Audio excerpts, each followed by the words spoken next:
Rahul Gandhi and company का काम है नैरेटिव बनाना और उसमें खुद फंस जाना।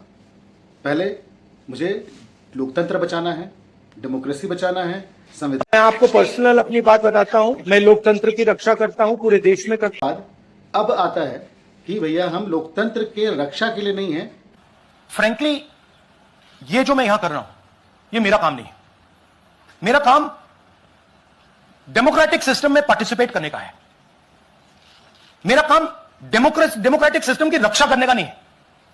इनकी जो कंपनी है राहुल गांधी एंड कंपनी और उनके कोर ग्रुप है, जिसमें अगर हम बोले केसी वेणुगोपाल हो गए, चाहे गौरव गोगोई हो गए, और साथ में एक जो बड़ा नाम है जो उनके हर चुनाव के पहले, जैसे भी बिहार चुनाव के पहले एक और गुफअप किया गया है उनके द्वारा, वो है सैम पित्रोदा।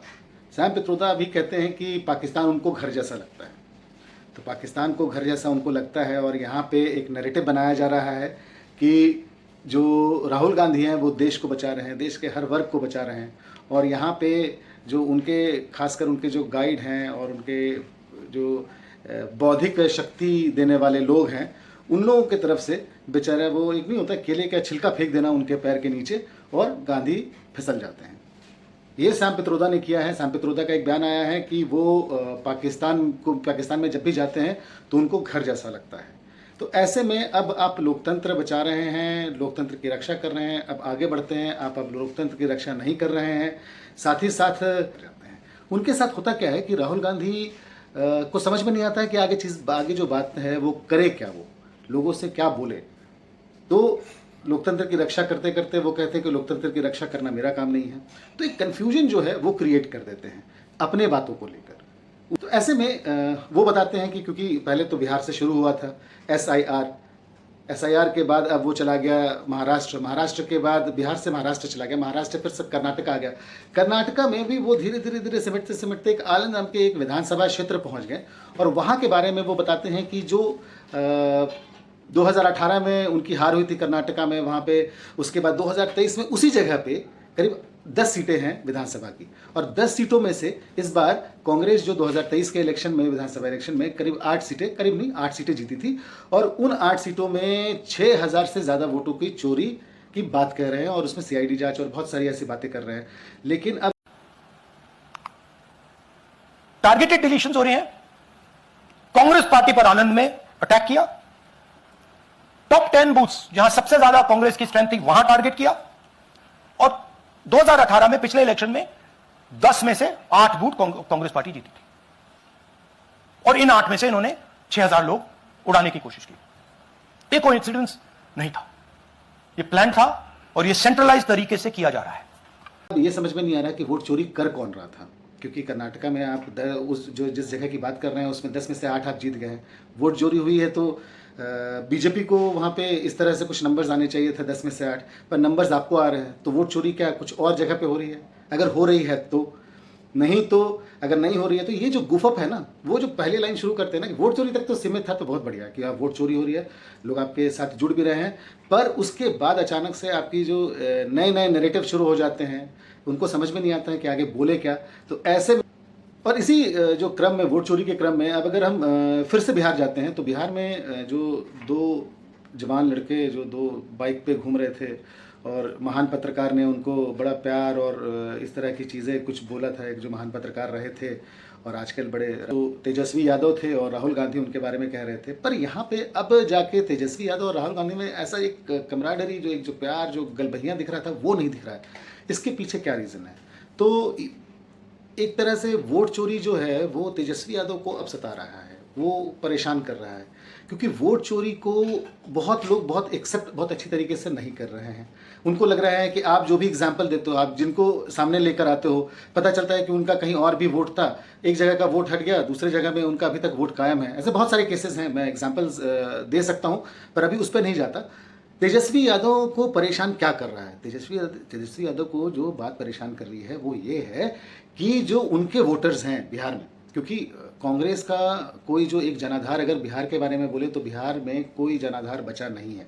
उस जनाधार को वापस लाने में वोट चोरी शायद कांग्रेस को कुछ, मतलब कांग्रेस की कुछ मदद कर सकता है। लेकिन अगर वो वोट लेते हैं तो वोट चोरी जो हो रहा है, जो जिस बात को लेकर, जो मुद्दे को लेकर उठे हैं, वहाँ पे राहुल गांधी आरजेडी की वोट चोरी कर सकते हैं। अगर आरजेडी की वोट चोरी होगी तो तेजस्वी यादव को परेशान होना लाजमी है।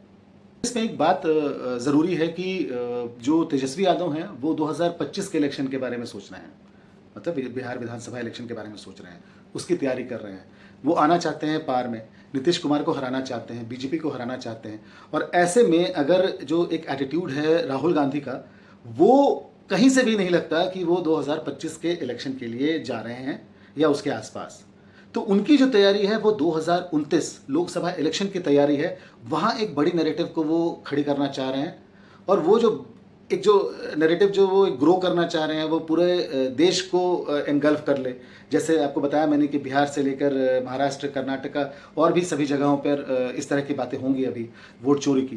तो जो तेजस्वी और राहुल के बीच में शायद ये बात दूरी पैदा करते, और दोनों के जो वोटर बेस हैं, जो वोट बेस हैं, जो उनका जो वोट बैंक जो कहा जाता है, तो वो दोनों लगभग सेम हैं। और ऐसे में अगर राहुल गांधी बाजी मार जाते हैं तो वो सेंध मारेंगे तेजस्वी यादव के वोटर्स पे, यानी आरजेडी के वोटर्स पे, जिसको लेकर तेजस्वी शायद बहुत खुश नहीं होंगे। जेनजी को लेकर राहुल गांधी ने जो ट्वीट किया था कि यहाँ के जेनजी भी, और मतलब वो चाहते हैं कि जो यहाँ का युवा है, भारत का युवा है, वो सड़कों पे उतरे। जिस तरह से नेपाल में हुआ, नेपाल की बात हम नहीं कर रहे हैं एग्जैक्टली, क्योंकि नेपाल में कुछ और अलग हुआ था। नेपाल में वहाँ पे नेपोटिज्म, नेपो किड्स, इलेक्शन में उनके पास पैसा, वो बाहर जाकर देशों में बेशुमार पैसा खर्च कर रहे थे, उनके पास बहुत सारा पैसा आ रहा था, सब कुछ हो रहा था। तो ये अगर मुद्दा अगर राहुल गांधी उठाते हैं तो शायद उनके लिए ही उल्टा पड़ जाए, क्योंकि ये जो करप्शन और नेपो किड्स और ये सभी चीज़ें 2011 में हम अन्ना आंदोलन में देख चुके थे, और उस वक्त सरकार थी आपकी, मतलब यूपीए की सरकार थी। और यूपीए के सरकार में 2G, 3G, कोलगेट, कॉमनवेल्थ, बहुत सारी ऐसी चीज़ें हुई थी जिससे जनता परेशान थी।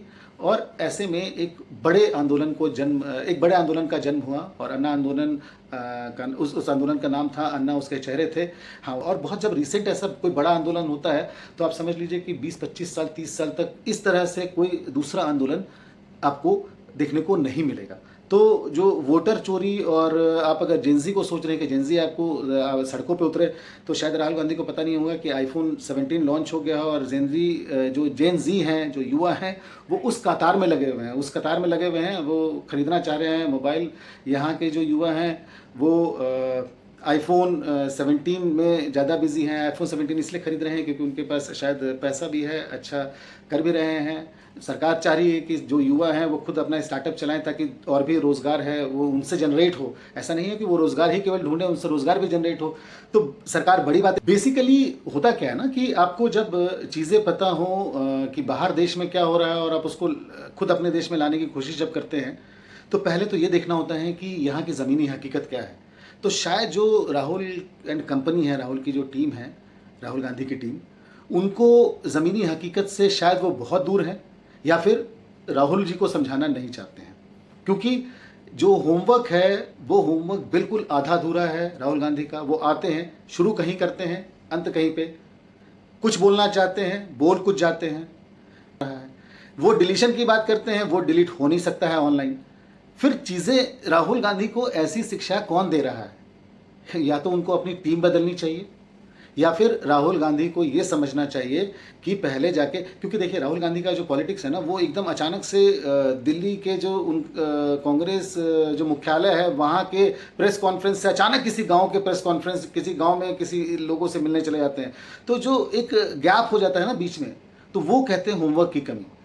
राहुल गांधी को अच्छे टीचर की ज़रूरत है, अच्छे टीचर जो उनसे होमवर्क अच्छे से करा सके, जो उनके जो बाकी जो दोस्त हैं ना, क्लासमेट्स, जो उनकी जो टीम है, जो राहुल एंड कंपनी है, वो उनके लिए होमवर्क ठीक नहीं कर रही है। बोलना कुछ चाहते हैं, कर कुछ जाते हैं, सोच कुछ रहे हैं, कुछ और निकल जाता है।